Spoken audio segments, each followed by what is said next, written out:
mai am doar o lună până la examen și cu antrenamentele le-am rărit un pic, le fac de plăcere. Aștept să dau bacul și să reîncep în forță alături de colegii mei, pentru că este foarte important pentru mine bacalaureatul în prezent. Este meciul meu de retragere, având în vedere că vine bacalaureatul, deci marele examen, și pentru o perioadă de timp am decis să mă axez doar pe studii și pe admiterea la facultate.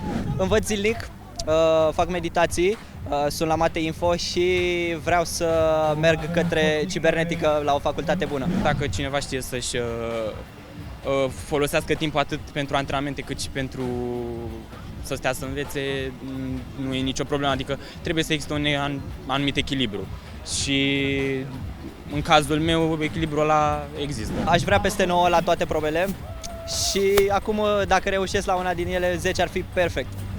Eu am zis că vreau să iau peste 9 pentru că la facultate unde vreau să intru pe dosar și cu cât mai mare media, cu atâta scap de o grijă. Dacă găsești programul perfect, spun că se pot îmbina una cu cealaltă și mai ales trebuie făcute de plăcere, cu pasiune, fără a te simți obligat. Îmi dedic în jur de vreo 3-4 ore, având în vedere că sunt 3 materii.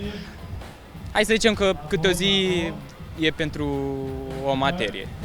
Pentru mine relaxarea în prezent este să stau în pat și să mă bucur de un film sau într-unele zile mai mult în weekend ies cu prietenii, dar foarte, foarte rar pentru că nu prea e timp.